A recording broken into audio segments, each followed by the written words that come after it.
किया, सबका सत्कार करके राजा ने उन ज्योतिषियों से, उन ब्राह्मणों से कहा।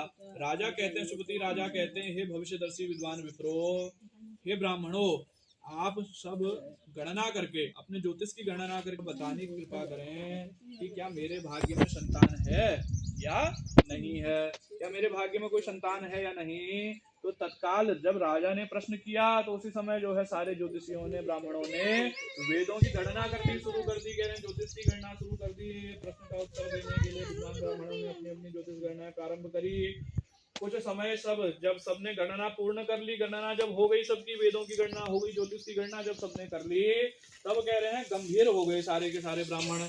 गंभीर होकर के राजा की तरफ देखने लगे, सब लोग एकटक होकर के, गंभीर होकर के सबने राजा की ओर देखा। लेकिन राजा ने क्या कहा, बताया कुछ नहीं उन लोगों ने राजा को। तो राजा ने उनसे कहा कि हे ब्राह्मणों, आप लोग संकोच ना करें, संकोच त्याग करके, कृपा करके, जो कुछ भी मेरी कुंडली कहती है, ज्योतिष कहता है, वो मेरा भाग्य जो कुछ भी कह रहा है उसको बता दे मुझे।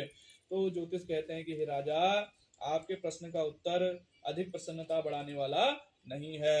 कह रहे हैं कि फिर सत्य को आपसे छिपाना भी नहीं है, इसलिए आपको बता ही देना है। तो कह रहे हैं ज्योतिषी उनका उत्तर देते हुए कह रहे हैं, आपको एक अत्यंत रूपवान, बुद्धिमान, धर्मपारायण अच्छी एक कन्या आपसे उत्पन्न होगी, कन्या की आपको प्राप्ति होगी।